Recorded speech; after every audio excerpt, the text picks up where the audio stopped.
Donc bonjour tout le monde. Comme vous l'avez vu, nous allons parler donc de couleurs. On va en parler sous deux aspects. Un premier aspect qui est, je dirais, scientifique au sens des peut-être des ce qu'on appelle les sciences dures, c'est-à-dire minéralogie, cristallogie, la physique. Donc j'ai à côté de moi des scientifiques prestigieux dans le domaine. Puis on parlera aussi de la couleur du point de vue des sciences humaines, du point de vue du rapport à l'éthologie, du rapport aux animaux, etc. dans la conférence d'après. Bon.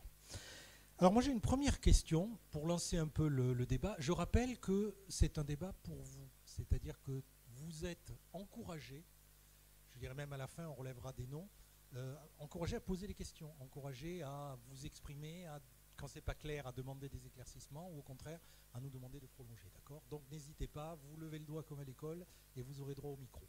Okay. Donc première question, la lumière ça se définit comment? C'est-à-dire en physique, en minéralogie, et dans quelle discipline on la retrouve? Alors je vais me tourner vers n'importe lequel d'entre vous.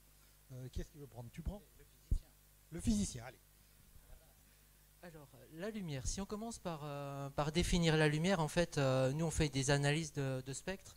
Donc j'ai amené un petit miroir pour vous montrer un petit peu le type de décomposition qu'on fait.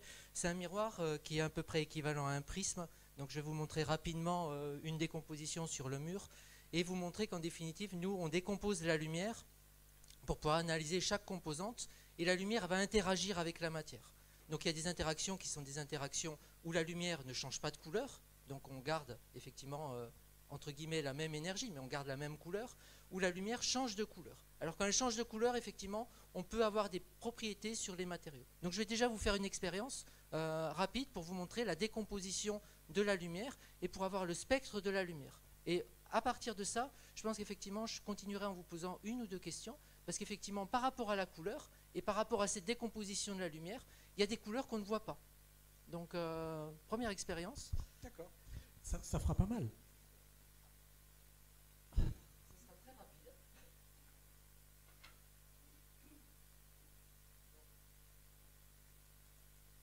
J'ai une source de lumière.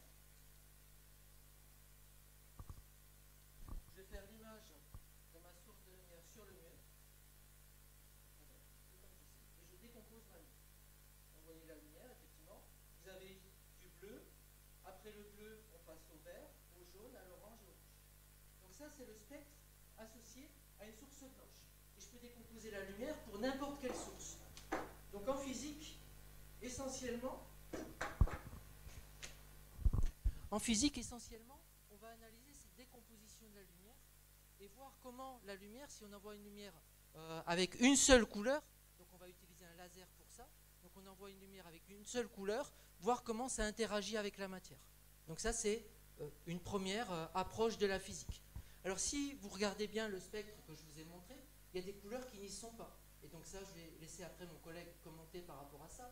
Mais une lumière qui mélange, par exemple, le bleu et le rouge, qui fait du magenta, nous on perçoit du magenta, en définitive, quand on fait une décomposition spectrale, on ne la voit pas cette couleur. Pourquoi? Parce qu'effectivement, dans le spectre des couleurs, on a des couleurs, entre guillemets, qui correspondent à des couleurs qui sont associées à une énergie, et donc il y a des couleurs qui n'y sont pas. Et ça, c'est lié à notre perception et c'est lié à notre œil. Donc j'ai discuté hier, je discutais avec mon beau-père qui est très âgé, qui a fait des études littéraires, et il me disait, mais sur la couleur, sur la lumière, est-ce qu'on en est toujours au cône et au bâtonnet? Donc je pense que tout le monde a entendu parler des cônes et des bâtonnets. Au fond de l'œil, sur la rétine, vous avez des capteurs. Et donc sur ces capteurs, en fait, c'est ce qui nous permet de définir la couleur. Mais là, je vais laisser un petit peu mon collègue en dire un petit peu plus, minéralogue, par rapport aux pierres, parce qu'effectivement, les pierres, c'est un côté fascinant à ce niveau-là. Oui, donc je vais te passer le micro. Donc là, on a la lumière physique avec sa décomposition. C'est le prisme de Newton, c'est l'arc-en-ciel. Mais en minéralogie, on a quoi? Eh bien, en minéralogie, effectivement, on regarde l'interaction de la lumière avec le matériau. Alors, ça peut être des minéraux, bien sûr, et ça peut être n'importe quelle autre substance, un animal, du vivant, autre chose. Et notamment, la décomposition de la lumière dont on vient de parler, on le voit dans certains minéraux que vous connaissez tous.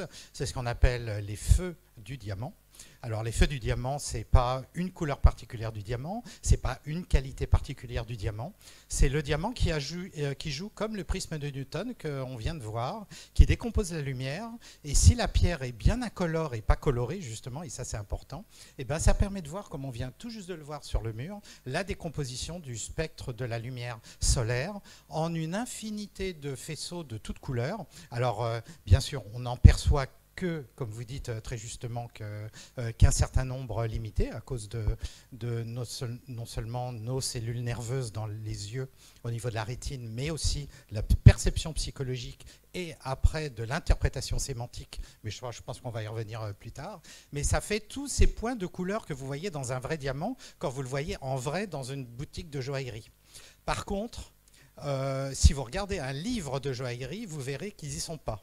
Vous le verrez d'ailleurs dans le livre Joyaux là, qui est en présentation, où on voit un diamant vu de côté, qui n'est pas du tout la façon dont on perçoit un diamant en théorie, parce qu'il faut le voir de haut, il ne faut pas le voir de côté, mais on est tellement habitué à voir un diamant de côté que maintenant on les voit tout le temps de côté, alors que sur une bague, il est vraiment monté pour être vu de face et pas de profil.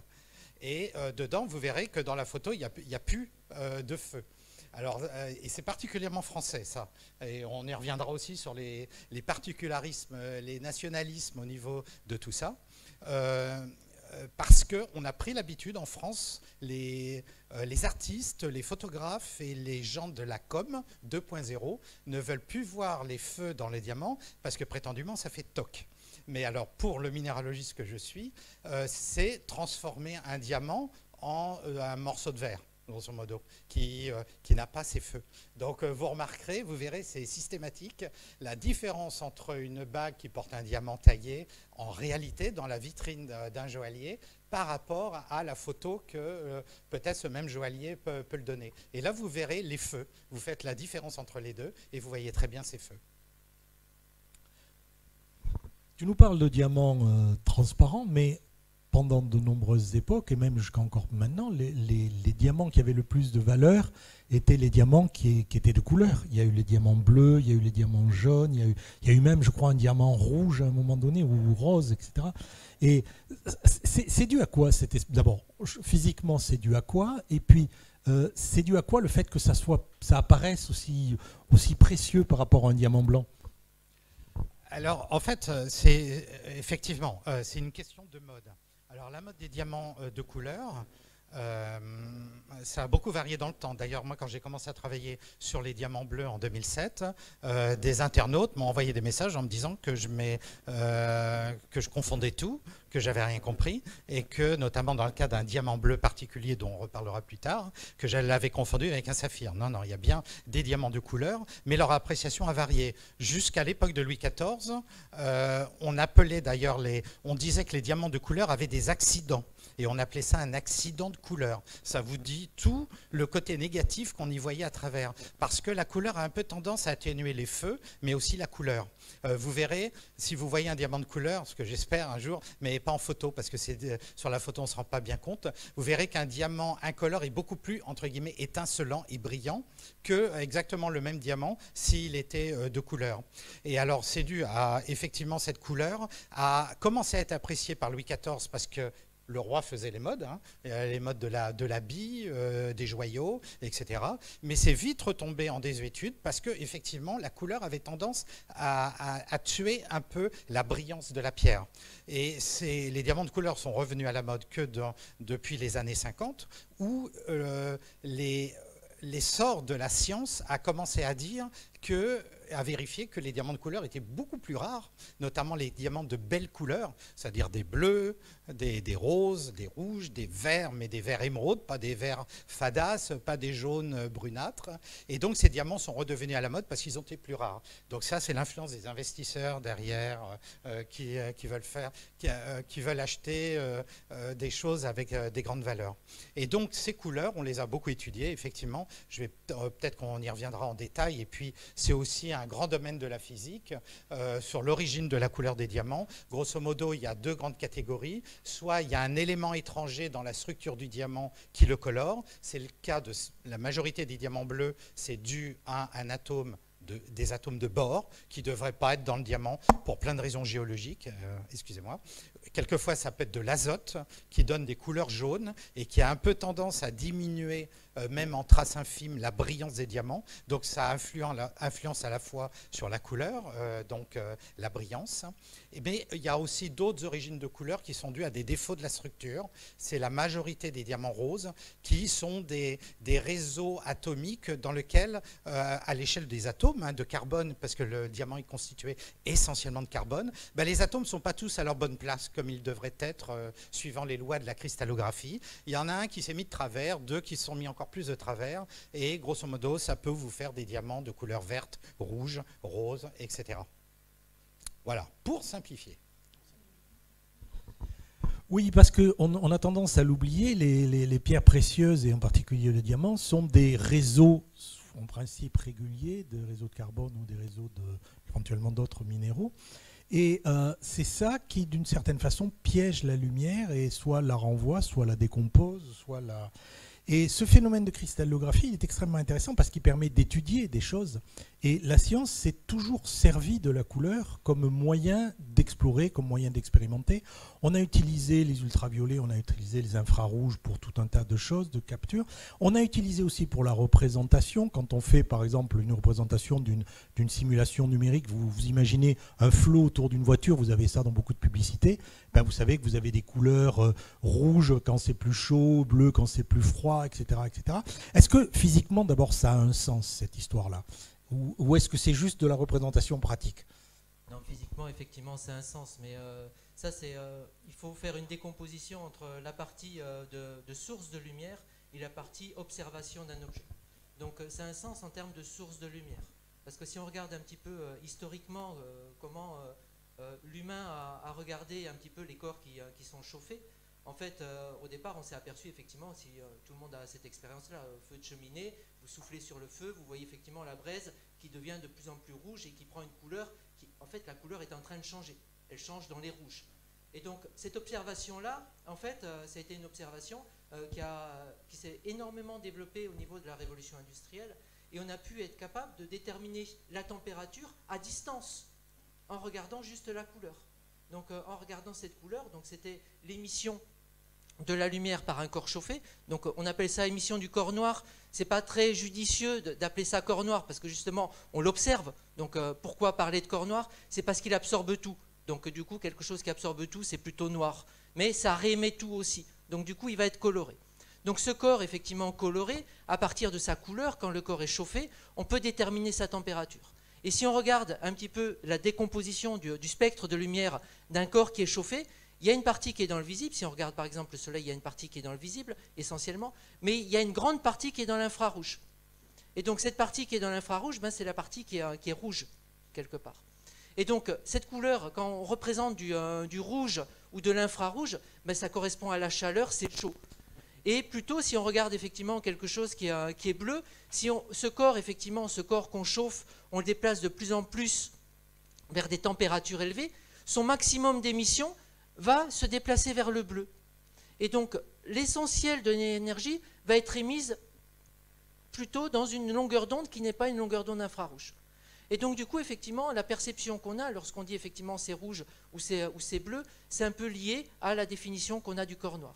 Et après, il y a effectivement en termes de lumière, donc là je vous parle effectivement de lumière d'un corps qui est chauffé, il y a la lumière froide.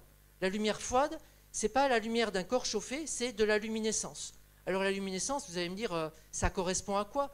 Ça correspond par exemple au verre luisant que vous avez ou à certaines méduses. Si vous les observez la nuit, ça émet de la lumière, mais ça émet de la lumière, ça émet une lumière verte. Mais ça n'émet pas tout un spectre continu de lumière. Ça émet une lumière bien caractérisée sur une petite plage de longueur d'onde. Donc ça, c'est de la luminescence, et donc ça, c'est plutôt de la lumière froide. Je sais qu'à l'époque, dans le passé, mais jusqu'à une date relativement récente, jusqu'à pratiquement la Seconde Guerre mondiale, quelqu'un comme un forgeron, par exemple, ou quelqu'un qui fabriquait en particulier des armes ou des choses en métal qui étaient compliquées, se basait sur la couleur je dirais, du métal chauffé qu'il utilisait pour savoir que c'était arrivé à la bonne température et qu'il pouvait le travailler. Et les bons forgerons étaient capables de distinguer pratiquement à 10 degrés près, en fonction de la couleur de rayonnement de ce corps noir, si c'était le bon moment pour marteler le métal pour en faire ce qu'on voulait ou pas. Et puis après, il fallait le replonger, il fallait le refaire chauffer. Donc on avait cette espèce d'habitude de la couleur. Donc c'était vraiment quelque chose qui, comment dirais-je, qui portait de l'information. De la même façon qu'on a encore des tas et des tas d'outils physiques de mesure, y compris des choses qu'on utilise dans la maison, où vous faites chauffer un filament pour comparer la couleur du filament avec la température de ce que vous voyez, par exemple. Moi, j'ai vu ça à Airbus. Et donc là, pour continuer dessus, si vous regardez un petit peu ce qu'il y a à l'heure actuelle, vous avez des ampoules LED, donc des diodes électroluminescentes. C'est toutes les ampoules maintenant que vous achetez qui sont... Le prix s'est réduit. Et en fait, si vous regardez sur le principe, effectivement, c'est une couleur qui a il y a une température de couleur. Donc c'est l'équivalent, en termes de couleur, d'un corps noir qui aurait cette température-là. Donc si vous regardez la température de couleur, vous avez un blanc un petit peu bleuté, vous êtes à 6700 K. Vous avez une température blanche qui est agréable à 4000 K. Ou vous avez une température qui est plus chaleureuse et vous avez la température de couleur qui est à 3000 K. Donc cette indication effectivement sur les ampoules vous donne effectivement l'équivalent en termes de corps noir. Un corps noir à cette température-là donnerait un spectre à peu près de cette forme-là. Si ce n'est, c'est à peu près, mais ça vous donne une indication. Je précise, ce que tu appelles les K, c'est les degrés Kelvin. Donc par rapport à nous, ça il faut retrancher 200 et quelques, un truc comme ça. Oui, 273. 273, c'est ça. Mais c'est indiqué en K, en degrés Kelvin sur les ampoules. Oui. Voilà. Bon, je vous explique, le degré Kelvin, c'est juste qu'on ne peut pas descendre en dessous du 0. Voilà. C'est 0, 0, 0, 0, plus rien ne bouge. Donc on n'a plus de température, on ne peut pas avoir plus négatif que 0 Kelvin. Alors que le 0 Celsius, celui de la galasse, il est à, comme tu dis, 273 degrés Kelvin, 0,2 je crois, un truc comme ça. 0,15, oui. Et là maintenant, si vous regardez la lumière du soleil qu'on a en ce moment, on est environ à 7009 Kelvin. Voyez, et donc on a nous l'habitude de déterminer les couleurs, notamment quand on fait beaucoup d'expositions de minéraux par rapport à effectivement des lampes qui ont des températures de couleur, comme on vient de dire, vraiment différentes. Quand on fait de la photographie, tous les photographes le font, pour vous rendre la couleur la plus juste, telle que notamment un objet d'art, où la peinture blanche doit sortir blanche et ni trop jaune ni trop bleu. Et là, vous êtes sur une lumière qui est un petit peu bleutée. Nous, on le voit, on a l'habitude. C'est parce que c'est le voile des nuages qui rajoute un petit peu de bleu, qui filtre une partie des jaunes. Donc voilà, c'est comme ça qu'on se base pour le déterminer. Alors c'est empirique, hein, bien sûr. Tu te rends compte la pression que tu es en train de nous mettre? Parce que supposons que je veuille offrir un magnifique diamant à ma chère et tendre, il va falloir que je choisisse un jour qui soit bien ensoleillé, puis une période de l'année où la lumière soit un petit peu rasante, et si possible un endroit où il n'y a pas trop de réflexion autour de moi. Enfin, ça va être absolument horrible. Bon, je crois que je vais lui offrir autre chose, hein, mais bon. Alors les feux du diamant vont corriger le problème parce qu'ils vont bien masquer s'il y a une petite couleur. Mais effectivement, il y a une petite ruse. Hein. Et d'ailleurs, les diamantaires les utilisent régulièrement. Si le diamant est un petit peu jaune, il suffit de lui rajouter une lumière un petit peu bleue. Et là, le jaune de la pierre est neutralisé par le bleu de la lumière. Voilà, ou vice-versa. Une question toute bête. La couleur telle qu'on la connaît, bon, on connaît l'arc-en-ciel, on a défini des choses, enfin, on est tous d'accord. On en discutera, mais on est tous d'accord. Par contre, dans le passé, est-ce qu'on avait la même vision des couleurs? Est-ce que les couleurs avaient le même nom? Moi, je repense à quelque chose qui est l'Odyssée d'Homère. Monsieur Homère qui écrivait des choses, il parlait de la mer vineuse. Une mer vineuse, c'est une mer qui est violette. Il parlait de la Méditerranée à l'époque, hein, c'était pas l'océan. Et donc, la mer vineuse, comment pouvait-elle être vineuse? Alors que quand vous allez en Grèce, je vous garantis qu'elle est verte-bleue, elle n'est pas vineuse du tout. Or, il y a plein de moments où Ulysse débarque, il est sur la plage avec Nausicaa, et puis derrière, il y a la mer vineuse qui déferle. Bon, on se dit, qu'est-ce qui lui prend? Est-ce qu'il avait bu? Ou est-ce qu'à l'époque, ça se passait comme ça? C'est-à-dire qu'on pouvait comparer la couleur du vin à la couleur de la mer. Est-ce que la couleur a changé? Ah, c'est compliqué parce que j'étais pas pour observer. Donc, moi, je peux parler de la couleur des lacs. C'est-à-dire, effectivement, vous avez des minéraux dans les lacs. Et quand vous regardez la lumière qui est réfléchie, vous avez l'impression d'avoir un bleu cyan, un joli bleu. Donc, la lumière, effectivement, peut changer la perception que vous en avez en fonction de la réflexion que vous avez de l'objet. Donc, il est éclairé par un spectre qui est un spectre continu, le spectre du soleil, dans lequel, effectivement, vous avez toutes les composantes de couleurs. Et donc, par rapport à ce que vous avez dans votre solution, la couleur va changer. Donc, on peut avoir cette réflexion. Donc, ça peut être par réflexion, ça peut être par transmission. Et donc, il y a des couleurs qu'on enlève. Et donc, comme on enlève, on change la nuance. Donc, par exemple, si vous avez un spectre qui est continu et vous enlevez le rouge, qu'est-ce qui va rester? Il va rester du cyan. Donc, une jolie couleur. Si vous avez, par exemple, un spectre solaire et que vous enlevez le bleu, il va vous rester du jaune. Donc, ces aspects-là, effectivement, toutes ces couleurs, on peut se dire, il y avait peut-être des algues ou il y avait peut-être quelque chose qui faisait qu'à cette période-là, ils l'ont perçu, ou il y avait peut-être un éclairage qui a conduit à cette perception-là. Ou alors, ils avaient carrément une définition différente de ce qu'était vineux. Peut-être qu'effectivement, leur perception dans ces années-là n'est pas notre perception actuelle. Oui, toutes ces hypothèses sont envisagées. On a envisagé les algues comme la mer Rouge, d'ailleurs, parce que ce qu'on appelle la mer Rouge, c'est des fois, il y a des algues qui apparaissent. Effectivement, l'eau a cette couleur particulière. Mais il y a une hypothèse qui a été aussi envisagée, qui est intéressante. C'est celle de... Il y a eu une éruption très importante, ce qu'on appelle l'île de Santorin maintenant, qui était un volcan. Et quand on le voit maintenant, il n'y a plus de volcan. Le volcan a littéralement explosé. Et ça a entraîné vraiment au niveau des îles grecques un véritable bouleversement. Ça a mis fin à une certaine forme de civilisation proto-crétoise, etc., etc.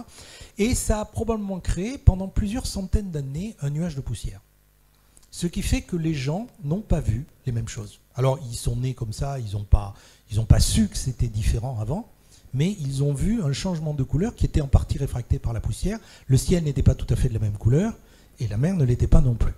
Et je me pose la question, je me dis, nous allons vers un réchauffement climatique, nous aurons de moins en moins de nuages, nous aurons un air de plus en plus sec. Est-ce que cela va changer la perception de nos couleurs? Est-ce qu'on va se voir légèrement différemment?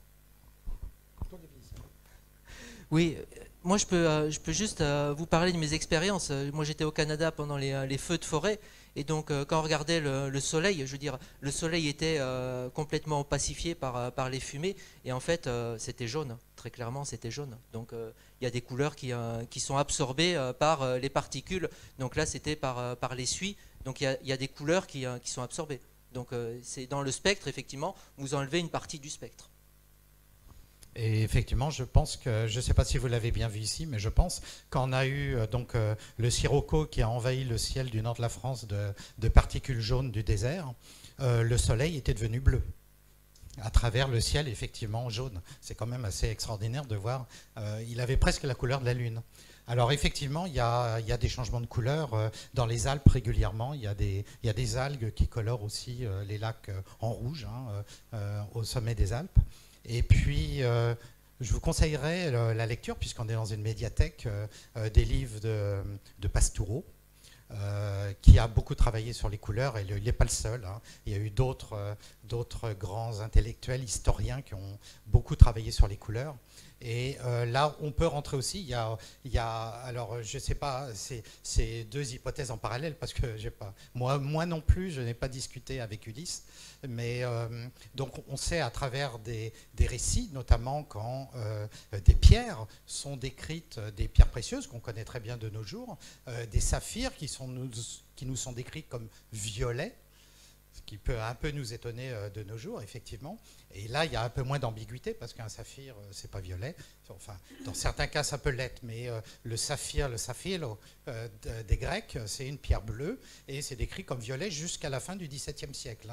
Même à l'époque de Louis XIV, on parlait de pierre bleue tout à l'heure, la majorité des pierres bleues ne sont pas décrites comme bleues. Le mot est arrivé très récemment dans la langue française, c'est fin XVIIe, mais on disait violet.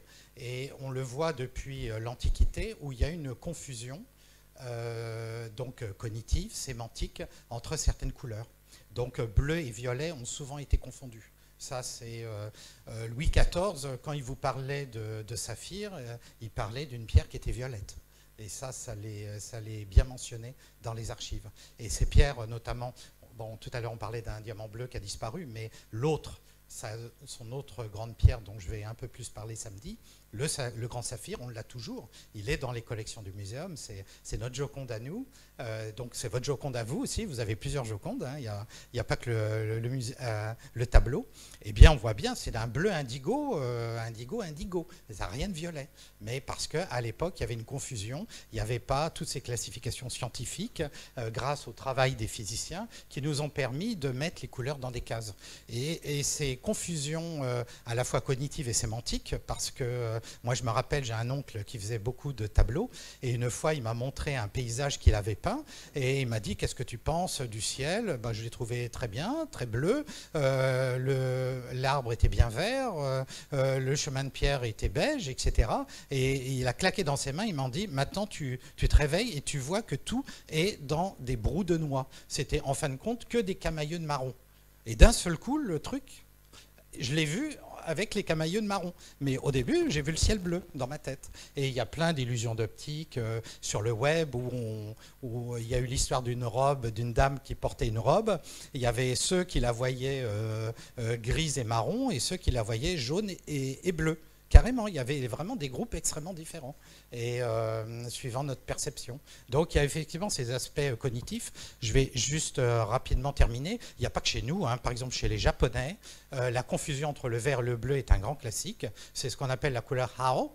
En japonais, et ça signifiait aussi bien le bleu du ciel que le vert des forêts. Et c'est à partir vraiment à peu près 8e, 10e siècle que les Japonais ont commencé à créer un mot spécifique pour le vert Midori, et pour le bleu, Midori, et pour le vert, c'est devenu plus récemment, et ils se sont inspirés de l'anglais, ils disent Gulin, ce qui est issu de l'anglais green. Donc, vous voyez, et par exemple, je pourrais vous dire, chez les Dogons, par exemple, au Mali, au XIVe siècle, ils ont 70 adjectifs différents pour vous décrire du brun. Alors, il y a le brun humide, le brun pas humide, et toutes ces variétés de brun nous parlent de leur conception de l'univers, de leur cosmologie propre. Quand la pluie est passée, elle n'est pas passée. Quand l'animal a foulé, un animal particulier a foulé le sol, il ne l'a pas foulé, il s'est passé quelque chose. Et ils arrivent à traduire tout ce qui s'est passé dans leur univers naturaliste à travers ces 70 adjectifs différents pour les couleurs bruns, alors que nous, on est extrêmement dépourvus par rapport à ça. Oui, mais il y a énormément de choses qui disparaissent de notre vocabulaire quand on ne s'en sert pas. Ma grand-mère, dans sa cuisine, avait des noms absolument extraordinaires pour décrire les différents ustensiles dont elle se servait. Il ne fallait pas, quand elle me disait « passe-moi telle chose », il ne fallait pas que je me trompe. Il y en avait certains qui étaient en terre, il y en avait d'autres qui étaient en métal, il y en avait certains qui étaient petits, il y en avait certains qui étaient ronds, il y en avait qui étaient arrondis, il y en avait qui ne l'étaient pas. Et à chaque fois, ça avait une fonction. Donc elle avait, mettons, 25, ce qu'on appellerait des casseroles, mais qui chacun avait leur nom. Il y avait la toupine, il y avait la toupinette, il y avait les... Bon, ça a disparu. De la même façon qu'un certain nombre de mots du Moyen-Âge ont disparu, un certain nombre de mots concernant les chevaux, par exemple, sont tombés en désuétude, alors qu'à l'époque, pour des gens qui passaient leur vie à cheval, c'était absolument fondamental. De même que les Inuits ont je ne sais plus combien, les Samoyèdes, je ne sais plus combien de mots pour la neige. Pareil, parce que là, c'est la neige sur laquelle il est prudent de poser le pied, la neige qui va s'effondrer sous toi, la neige qui craque pas, etc. Donc, je peux comprendre. Mais pour les couleurs, ce qui est curieux, c'est que le nombre de couleurs possibles a, semble-t-il, augmenté au cours des siècles. En Grèce, justement, on revient à l'époque d'Homère, l'arc-en-ciel comportait 5 couleurs. Pas 7, comme on est censé le voir. Même encore pour les Grecs actuels, je crois que l'indigo n'existe pas. C'est-à-dire il passe du bleu au violet sans avoir d'intermédiaire. Et donc, j'ai un auteur américain qui a écrit un livre qui s'appelle justement Indigo, et le livre a été traduit en grec, et le traducteur me parlait, il me disait ça a été un cauchemar, parce que c'est quelque chose qui n'existe pas en grec. Donc il a fallu leur traduire à la fois le mot et le concept. Et c'est absolument une horreur. Et donc ce que tu m'apprends sur les Japonais, c'est formidable, mais j'ai l'impression qu'on est tous pareils. Donc qu'est-ce qui manque dans nous? Qu'est-ce qu'on ne voit pas? Qu'est-ce qui, parmi les couleurs, quelles sont les nuances qui nous manquent? Alors, il y a les couleurs qui nous manquent et les couleurs qu'on veut voir. Parce que les 7 couleurs dans l'arc-en-ciel, c'est une forgerie de Newton.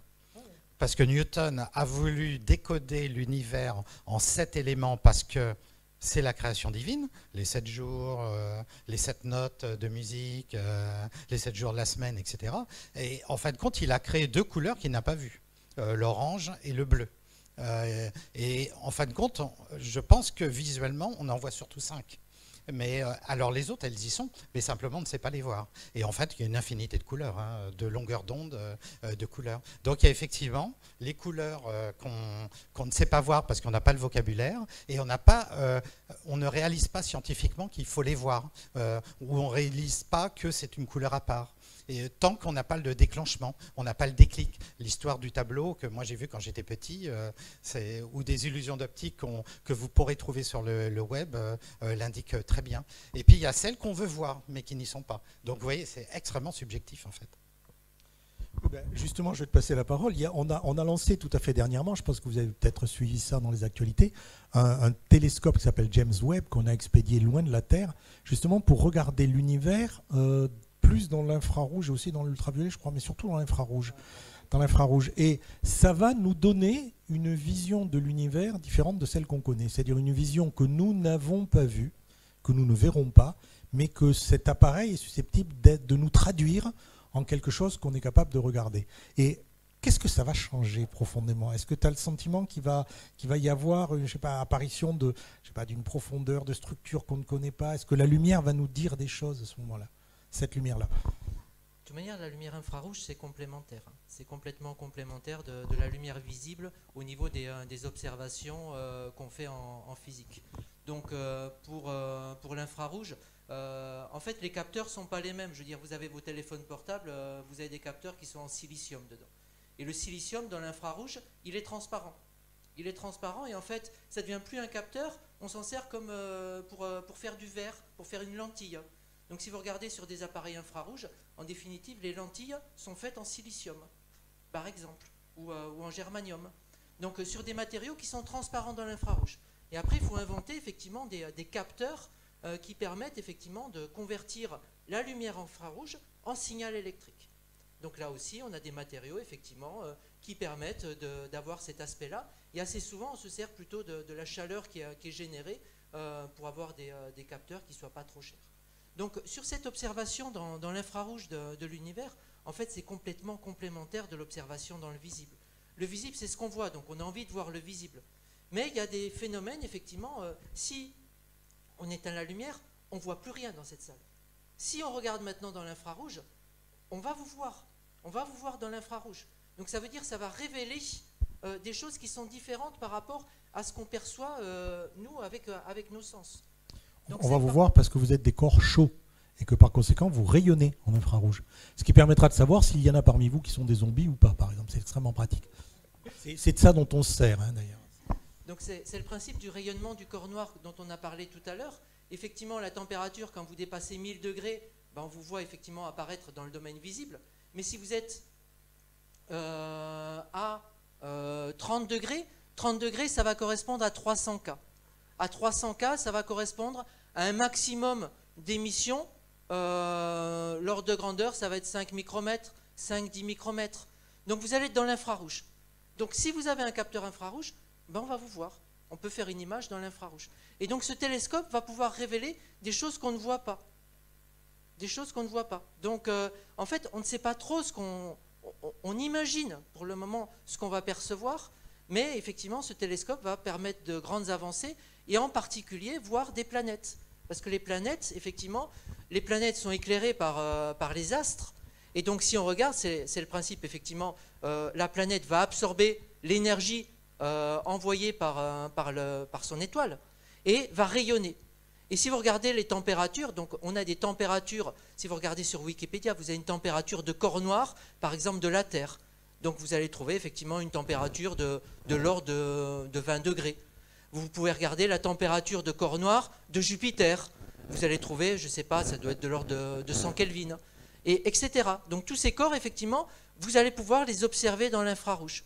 Donc pour le moment, les méthodes d'observation qu'on a, c'est quand ça passe devant les astres. Donc là, on peut imaginer, effectivement, observer un corps qui est en train de rayonner.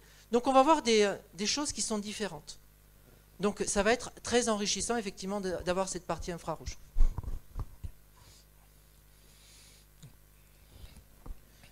J'aimerais juste faire un commentaire sur le diamant, parce qu'on a parlé beaucoup de diamants en minéralogie, mais il y a les diamants qui sont très très intéressants pour la physique. Et les centres colorés dont on parlait, des centres colorés, parce que vous avez un atome d'azote qui a remplacé un atome de carbone dans un diamant, ça le rend jaune, mais ça a des propriétés d'émission qui sont très intéressantes pour la physique. Et donc en ce moment, on est en train d'essayer de regarder de l'émission de photons uniques, c'est-à-dire effectivement un seul photon, une émission un par un de la lumière. Et donc ces centres colorés sont très intéressants, et donc on essaye justement de les étudier, de les utiliser en physique. Donc il y a tout un domaine effectivement d'études de la physique sur les centres colorés dans les diamants. Donc sur les diamants qui sont des diamants massifs, donc des matériaux effectivement 3D, 3 dimensions, où on peut essayer aussi d'étudier des centres colorés dans des diamants qui seraient en fait des bicouches. Considérez une bicouche, vous hydrogénez la surface et vous pouvez mettre des centres colorés. Et vous avez des propriétés qui sont encore différentes. Donc tous ces aspects-là, effectivement, c'est d'une richesse extrême. Et il y a énormément de scientifiques autour du monde qui étudient les centres colorés dans les diamants. Donc il n'y a pas que les minéralogistes, il y a effectivement aussi les physiciens, parce que c'est des aspects qui sont extrêmement intéressants.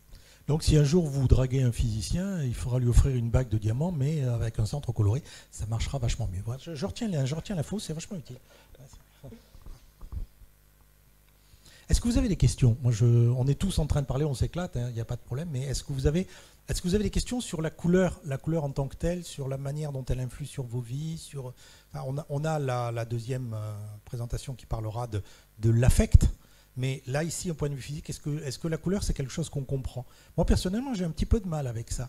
J'ai un peu de mal à comprendre comment plusieurs couleurs se mélangent, se délavent pour former cette espèce de blanc dont on a l'habitude et dont on se dit, pourtant, autour de nous, tout est couleur. Ça veut dire que, je sais pas, que votre veste, votre pull vert, mon pantalon n'absorbent pas les choses de la même façon.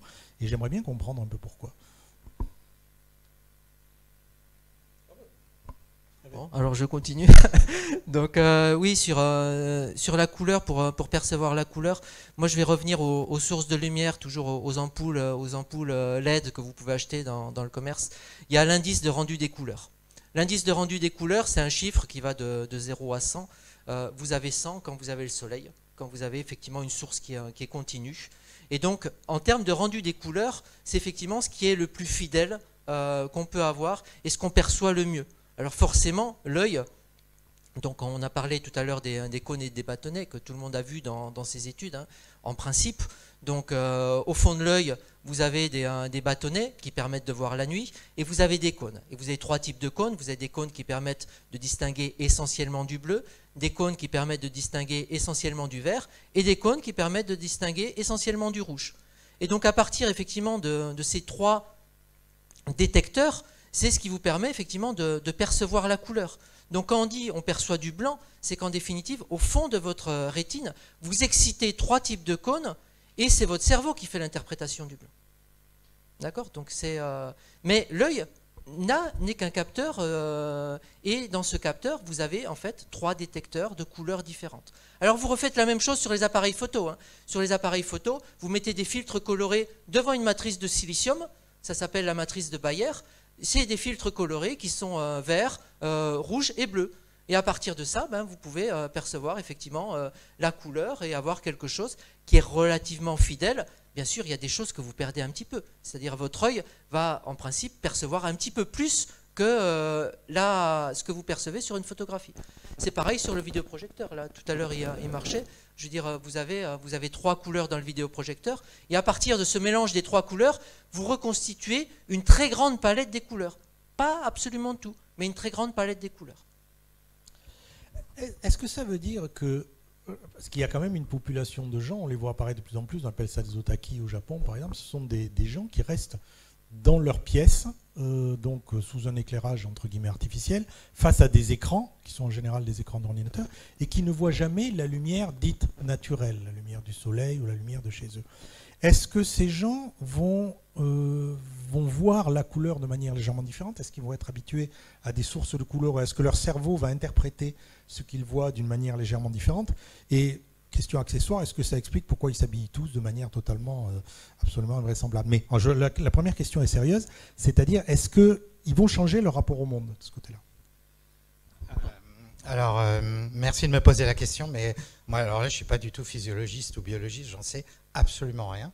Simplement, si vous me permettez une petite digression, je rajouterais que dans la suite, et après, on pourra peut-être répondre à cette question, mais honnêtement, je ne sais pas, ce n'est pas du tout mon domaine. Mais par contre, si vous me permettez, je voulais faire un petit complément de ce qui vient d'être dit juste avant. C'est que, effectivement, les teintes, les couleurs, on les combine par 3, mais on les définit aussi par 3 propriétés. Donc, là, c'est un peu le prof de physique qui parle aussi un petit peu.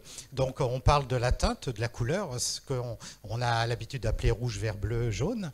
Mais après, vous avez aussi la saturation et vous avez la luminance. C'est-à-dire la saturation, est-ce qu'on tend plutôt vers du blanc ou du noir, avec tous les dégradés intermédiaires de la couleur. Alors, par exemple, une couleur plus délavée ou une couleur, au contraire, plus profonde. Et puis après, vous avez la luminosité de la couleur ou la luminance qui détermine si, effectivement, elle est plus éclatante ou plus claire. Et c'est notamment les deux dernières, les gens ont beaucoup de mal parce que dans le vocabulaire classique, on comprend très bien donc la teinte, le ton, bleu, vert, rouge, jaune, mais après pour les définitions des deux autres, c'est toujours plus difficile. Et avec mes étudiants, j'ai souvent un peu de mal pour leur dire la différence justement entre la saturation et la luminosité. Et dans ce cas-là, je crois que la meilleure des solutions, c'est de faire comme vous avez fait, comme M. PH a fait ce matin, tout à l'heure, c'est de faire des exercices. Et je fais faire beaucoup d'exercices à mes étudiants, des exercices visuels pour leur donner cette appréciation. Et en général, ceux qui n'y arrivent pas, alors mesdames, en général, vous êtes plus doués que messieurs. Ça, c'est un truc qu'on voit très très bien sur la perception des subtilités de couleurs. Et je montre à mes étudiants des variations subtiles. Je leur fais faire des exercices de couleurs dans lesquels je suis un peu sadique.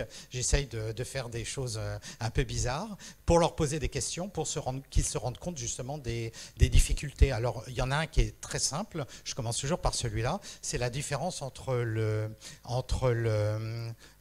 je présente deux couleurs dites roses.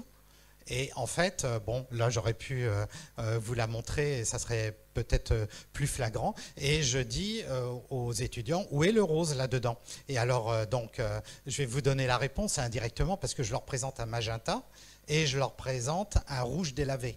Et les 3/4 des étudiants pensent que c'est le magenta qui est rose parce que ça correspond à la couleur rose, excusez-moi, girly, mais qui est en fin de compte maté de bleu ou de violet légèrement. Et puis, d'un autre côté, un rouge qui est très délavé, qui ressemble plus à la couleur la plus pâle des flamants roses, et qu'on attribue moins évidemment de nos jours à du rose, pourtant c'est le vrai rose, alors que l'autre c'est le magenta. C'est toute la différence en anglais entre rose et pink. Rose, c'est vraiment ce rose magenta, alors que le pink, c'est vraiment le rose vrai pour nous, c'est-à-dire un rouge délavé de blanc. Et donc, il y a plein d'autres cas comme ça. Le bleu turquoise, je représente 3 couleurs bleues, du bleu ciel, du bleu cyan et un bleu ciel, cyan, et puis un troisième, bien bleu. Puis je représente un vert. Et bien sûr, vous avez compris le piège, hein, le bleu turquoise n'est pas le bleu du ciel, qui est le bleu céleste, mais c'est un vert. C'est un vert maté de bleu. Et donc, mais de nos jours, on est tous persuadés que le bleu turquoise, c'était bleu ciel. Et il y a confusion entre le bleu céleste maintenant et le bleu ciel. Alors voilà, il y a plein d'autres petits exemples comme ça. Je n'ai pas du tout répondu à la question, j'ai fait un gros aparté. Mais grosso modo, mes étudiants, au bout de 15 jours, ils voient très bien les différences et des différences très subtiles de couleurs qu'a priori, ils n'arrivent pas à voir. Donc, c'est vraiment un apprentissage, en fait. C'est comme le vélo ou la natation. Au début, on n'est pas doué du tout, sauf un ou deux qui savent faire ça tout de suite. Mais ce n'est pas désespéré, c'est pas comme certaines fois avec les mathématiques. Hein, c'est vraiment, à force d'entraînement, on y arrive vraiment très, très bien. Je vous amène le micro, une seconde. Justement, j'avais une question par rapport à ça, puisque vous dites que vous devez apprendre à vos étudiants, mais par exemple, vous disiez qu'il y avait des différences, par exemple, avec le Japon ou avec nous. Et comment on fait, quand on fait une publication scientifique, pour que tout le monde comprenne la valeur et la portée de ce que vous avez découvert et la variation de couleurs et autres? Oui. Alors, c'est une très, très, très bonne question, et c'est malheureusement Pas simple du tout. Parce qu'il y a eu des codifications de couleurs. Les scientifiques ont défini des codifications de couleurs. Goethe, le grand écrivain, a essayé d'en faire une, moyennement marché. Mais là, je vais faire l'avocat un peu du Muséum national d'histoire naturelle, donc le muséum de toute la France. Il y a un grand chimiste, Chevreul, au 19e siècle, qui a été le premier à vraiment codifier les couleurs de façon qu'elles soient parfaitement intelligibles, justement, d'un endroit à l'autre. Et même au muséum d'Aubenton en 1750, commençait à établir une quantification des systèmes de couleurs, parce qu'on en avait marre d'un pays à l'autre, on ne comprenait rien. Et c'est toujours le cas à l'heure actuelle, effectivement. Il y a, si on arrive à résoudre les différences entre le bleu et le vert, qui n'étaient pas si évidentes avant, au niveau de l'Antiquité, ou des bleus et des violets, il y a eu d'autres confusions qui sont arrivées depuis, le rose et le magenta en particulier. Mais pas que, il y en a plein d'autres. Et donc, il y a eu des systèmes de codification de couleurs depuis Chevreul. Il a fait un cercle de couleurs qui a été, et il en a déterminé des lois cognitives à partir de ça, qui ont été très employées après par les pointillistes et les impressionnistes, notamment Delaunay, Seurat, pour justement jouer sur des combinaisons de couleurs qui frappent l'esprit et qui rend la peinture plus originale et donc plus intéressante d'un point de vue créatif. Ça a été beaucoup utilisé par eux, mais de nos jours, on a des codifications numériques des couleurs avec des codes RGB, etc. Mais le problème, c'est qu'en parallèle de ces codifications qui ont été très bien matérialisées avant l'informatique, est arrivée maintenant la codification web, qu'on appelle des couleurs, le RGB, et qui n'a rien à voir. C'est ça le problème. Et on a deux échelles de quantification en parallèle. Et ça fait partie, je termine un peu mon cours avec ça, en leur disant, on a essayé de simplifier, mais on a tout compliqué. Et par exemple, un bleu turquoise dans la couleur officielle établie jusque dans les années 50, c'est bien ce que je vous ai dit, parce que moi, en tant que minéralogiste, je sais, la turquoise, quelquefois, c'est bien bleu, mais c'est celle qui est devenue à la mode. Mais la turquoise à l'origine, la turquoise d'Iran, de Maïdan, elle est verte matée de bleu, donc on n'est plus sur le vert que sur le bleu. On a trouvé des turquoises, notamment en Arizona, qui étaient, elles, bleu ciel, et c'est celles qui se vendent le mieux à l'heure actuelle, parce que les gens veulent un bleu turquoise qui est bleu céleste, ou un cyan un peu plus clair. Mais dans la codification web, si vous allez dans Photoshop, sur les ordinateurs, le bleu turquoise, c'est le bleu céleste. Ras-le-bol.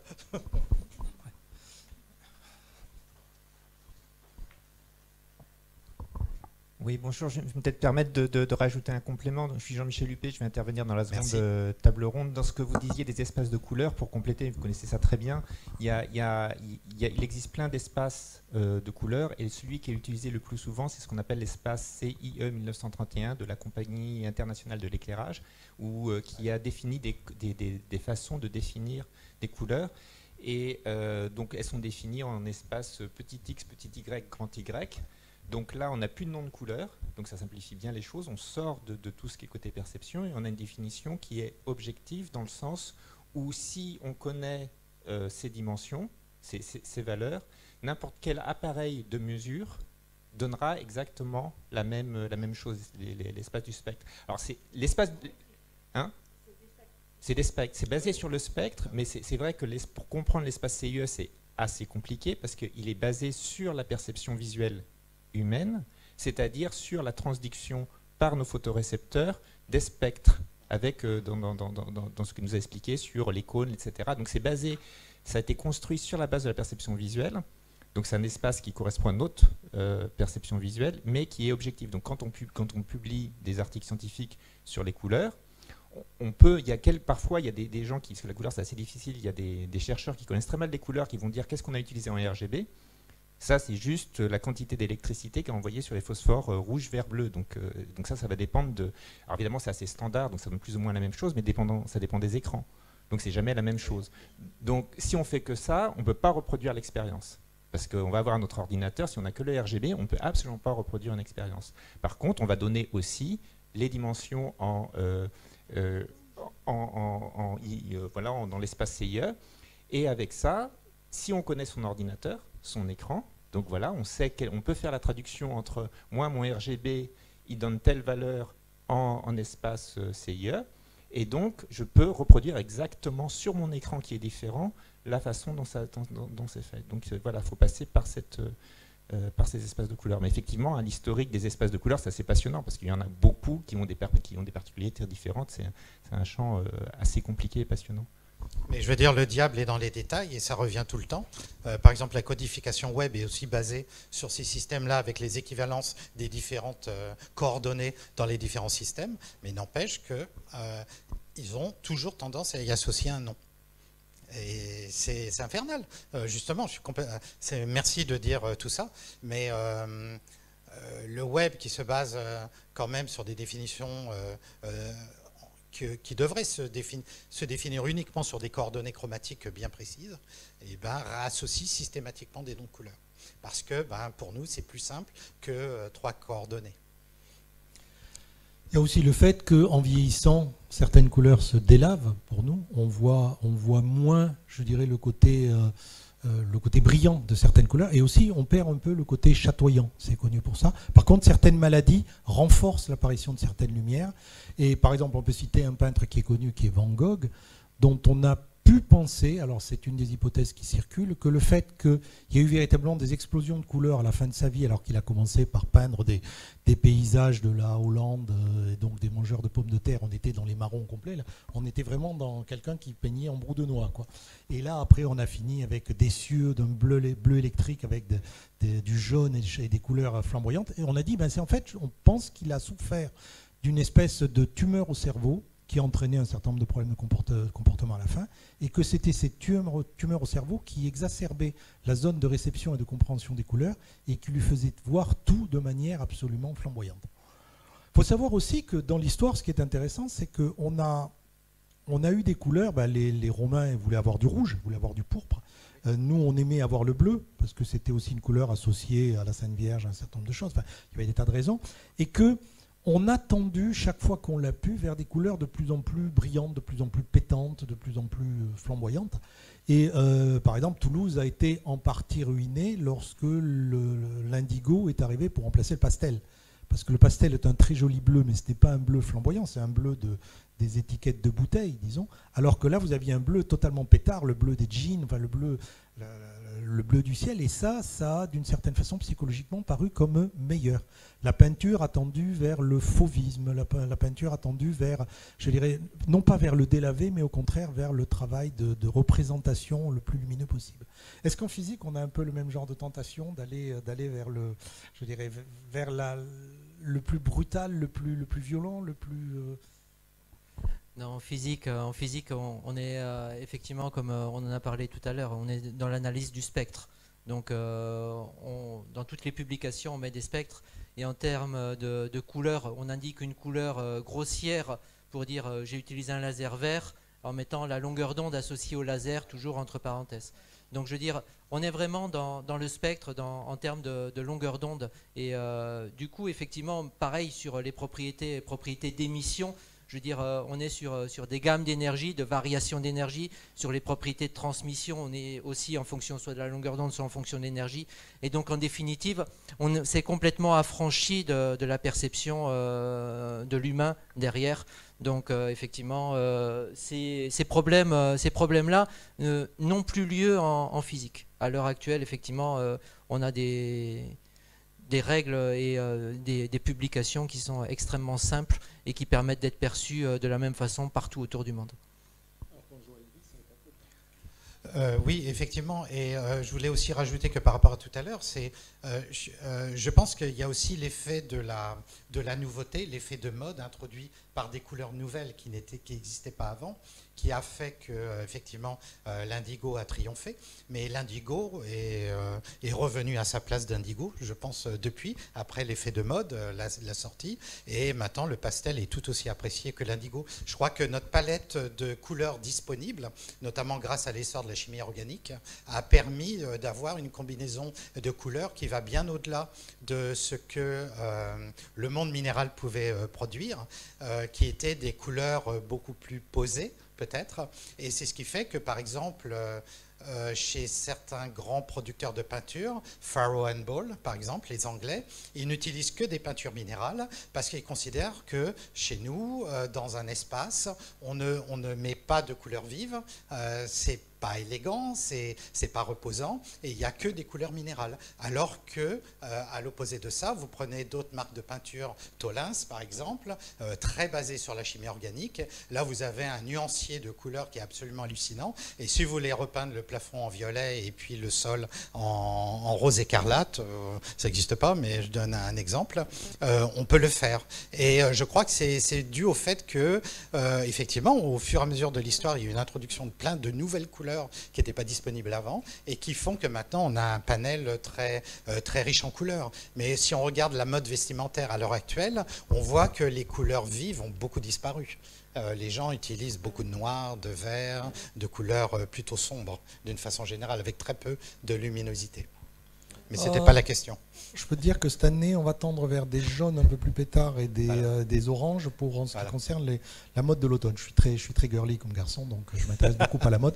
Moi, je parle sérieusement, je travaille avec l'industrie du luxe et ce genre de questions, ils se les posent 2 ans à l'avance parce que quelle va être la couleur de l'automne 2022 ? C'est une couleur qui est plus ou moins discutée, je dirais pratiquement à l'échelle mondiale par un certain nombre de créateurs et il faut au moins 1 an pour qu'on puisse fabriquer les tissus et les teindre et obtenir la couleur qui va bien, etc. Donc il y a des gens dont le métier est d'anticiper 1 an et demi à l'avance, voire 2 ans à l'avance, quel va être l'état d'humeur du moment du monde, tout au moins du monde occidental qui achète les trucs, pour qu'on fabrique, pour qu'on teigne les tissus, pour qu'on les organise de manière à plaire au plus grand nombre. C'est un sacré métier. Et il faut savoir que vous avez certains pays, vous avez en particulier les pays qui sont proches de l'équateur, qui aiment les couleurs vives. Et pourquoi aiment-ils les couleurs vives ? Justement parce que la lumière de l'équateur les rend peut-être plus agréables, alors qu'elle a tendance à abîmer ou à donner l'impression de choses pas très propres pour des couleurs plus délavées. Alors effectivement, et notamment dans la haute couture, c'est très lié à la chimie organique qui permet d'avoir tous les nuanciers qu'on veut. Mais je pense que honnêtement, en haute couture, la notion des couleurs est toujours prégnante, mais beaucoup moins qu'avant. Et en haute joaillerie, vous l'avez beaucoup moins. Pour la simple et bonne raison, c'est qu'on revient dans les couleurs minérales et que, en général, la joaillerie est dominée par les 4 grandes, diamant, rubis, saphir, émeraude. Quelques personnes veulent bien s'aventurer dans la turquoise, les opales, les améthystes, etc. Mais en général, c'est très codifié. Et c'est surtout, exactement comme vous le dites tout à l'heure, c'est très culturel. C'est-à-dire dans une collection de haut-jo, comme on dit dans le jargon, s'il vous faut du diamant incolore, voire des diamants de couleur, mais pour l'Occident, il faut du diamant incolore dans la collection. Donc là, on est dans une absence de couleur. Il faut que pour le marché oriental, extrêmement oriental, chinois, japonais, coréen, il faut absolument du vert. Ça, c'est la couleur de l'éternité, etc., etc. Et si vous voulez, sur la clientèle qui est plus dans le Golfe, on est plus sur des couleurs extrêmement chaudes. Donc il faut qu'il y ait des bijoux avec des rubis, etc., des topazes, avec des couleurs qui correspondent aussi. Alors il y a certains collectionneurs, acheteurs qui vont au-delà de toutes ces limites-là, qui sont plus universalistes, mais globalement, une collection, que ce soit de haute couture ou de joaillerie, s'adresse à un marché. Et le marché est effectivement dominé par des modes, des tendances, mais aussi des imprégnations culturelles, qui sont encore de nos jours assez bien stables et qui ne varient pas trop. Oui, pour compléter, tout à fait d'accord par rapport à ces aspects-là. Si on revient effectivement au niveau de Équateur-Pérou, sur le côté qui soit attiré par des couleurs qui soient vraiment des couleurs éclatantes, et effectivement, il faut revenir un petit peu à ce qu'ils ont à leur disposition. Donc ils ont de la cochenille, on en parlera peut-être tout à l'heure. Donc ils ont de la cochenille et ils teintent la laine à partir de cochenille. Et donc ça fait un rouge qui est vraiment un rouge éclatant. Et donc un rouge pétard. Donc effectivement, par rapport à leur culture, ils n'ont pas de nuances dans le rose. Ils ont vraiment un rouge très fort. Donc ils sont attirés par les couleurs qui sont très fortes. Mais je pense que ça a un aspect culturel intéressant à regarder au cours des siècles. Il faut savoir aussi, il y a un exemple qui est intéressant à regarder, celui par exemple des peintres primitifs, ce qu'on appelle les primitifs flamands, les primitifs italiens, etc., 14, 15e, 16e siècle. Eh bien, à l'époque, pour fabriquer certaines couleurs, on utilisait des minéraux. Et évidemment, c'était le cas de la plupart, et un certain nombre de ces minéraux étaient précieux.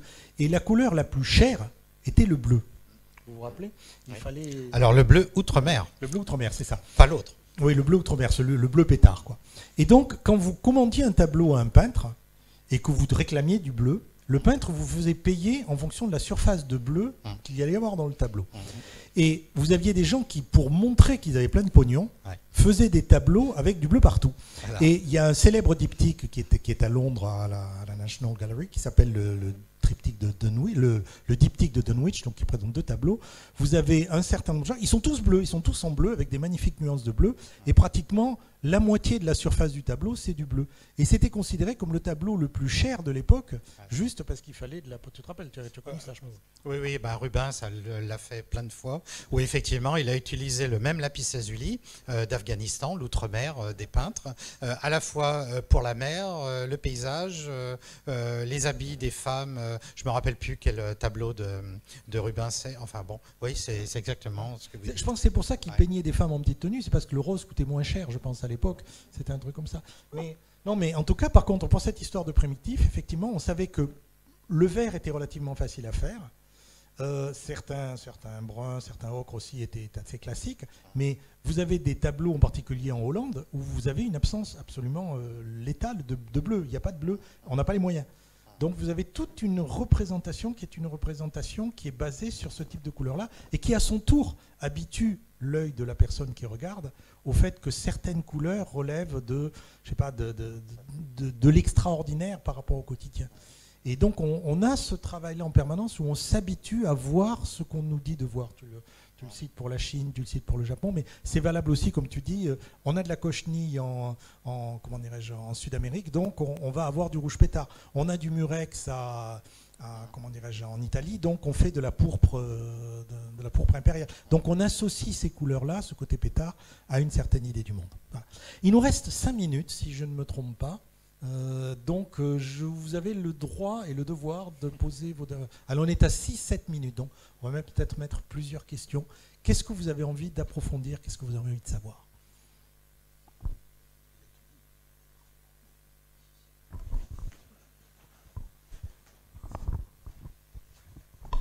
Bonjour.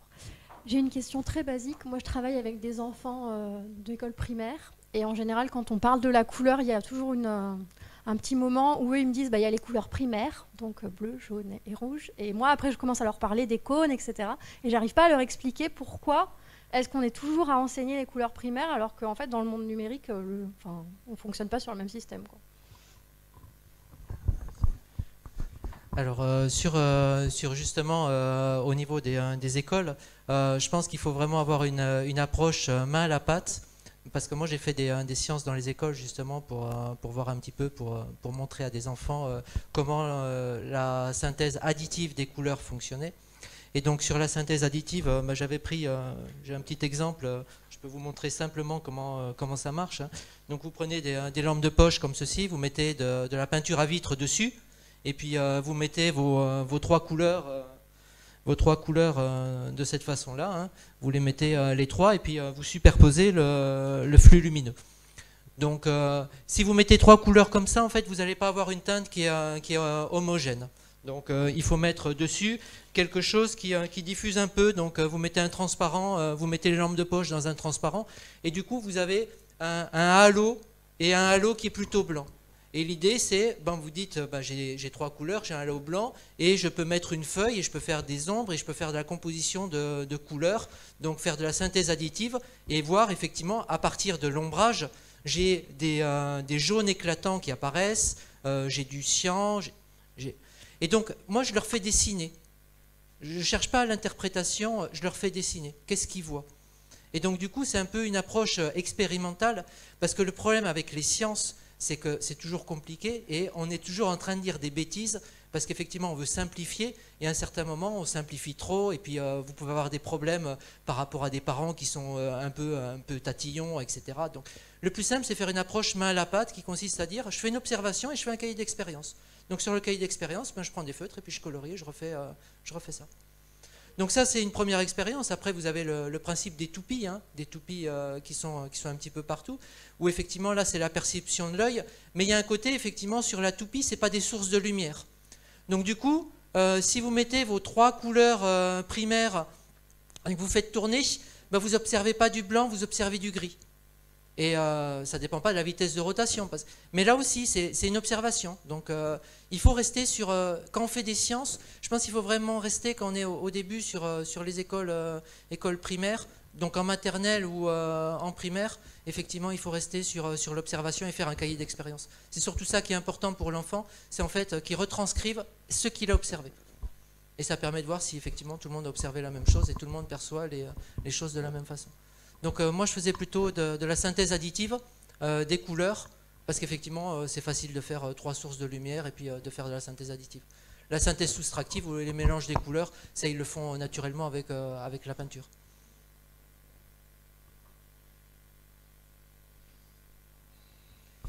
Une dernière question?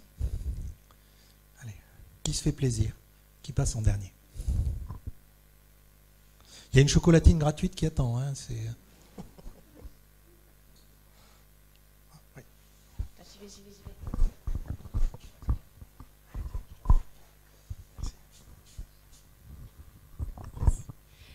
J'aimerais en savoir un peu plus sur la perception des couleurs dès la petite enfance ou la toute petite enfance. Voilà, est-ce qu'il y a des travaux qui ont été réalisés qui permettent de... Ah, parfait. J'anticipe alors.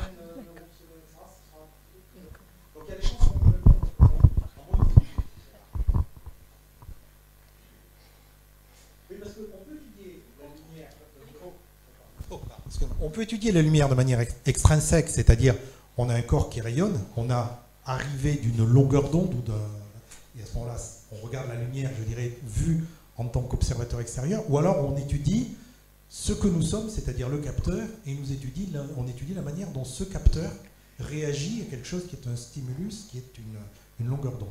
Ce sont deux formes différentes d'études qui évidemment se complètent et se parlent, mais qui n'ont pas nécessairement la même finalité. D'accord ? Dans un premier cas, vous pouvez être parfaitement objectif, c'est-à-dire vous pouvez dire la longueur c'est tant d'Armstrong ou tant de... Ouais. Dans un deuxième cas, vous pouvez dire tel type de personne a tel type de réaction à tel âge sur tel type de choses, et tel type de population a de manière globale ce type de réaction aussi, mais vous êtes dans quelque chose qu'il est très très difficile de caractériser de manière unique. C'est le problème étant que nous sommes relativement uniques, enfin tout au moins vous, moi peut-être pas.